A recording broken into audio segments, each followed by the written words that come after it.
সম্প্রতি কর্মকর্তা-কর্মচারীদের পোশাক সংক্রান্ত একটি অফিস আদেশ জারি করেছে বাংলাদেশ ব্যাংক, যা নিয়ে সামাজিক মাধ্যমে ব্যাপক আলোচনার জন্ম দিয়েছে। সেই দলে শামিল হলেন অভিনেত্রী আজমেরী হক বাঁধন। ২৪ জুলাই ফেসবুকে একটি পোস্টে অভিনেত্রী তার ব্যক্তিজীবনের নানা অভিজ্ঞতার কথা তুলে ধরেছেন।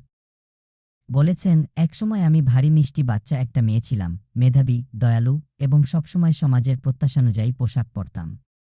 আমার বাবা-মা আমাকে যা পরতে বলতেন, সমাজ যা শালীন বলে মনে করত, আমি তাই পরতাম।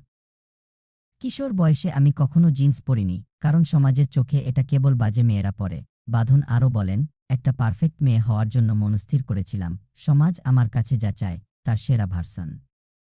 কিন্তু তারপর আমার পৃথিবী ভেঙে পড়ল। কে কেমন পোশাক পরবে তা নির্ধারণ করে দেওয়ার বিষয়ে বাঁধন বলেন, এই ধরনের জাজমেন্ট আমাকে খুব হতাশ করে, বিরক্ত করে তোলে।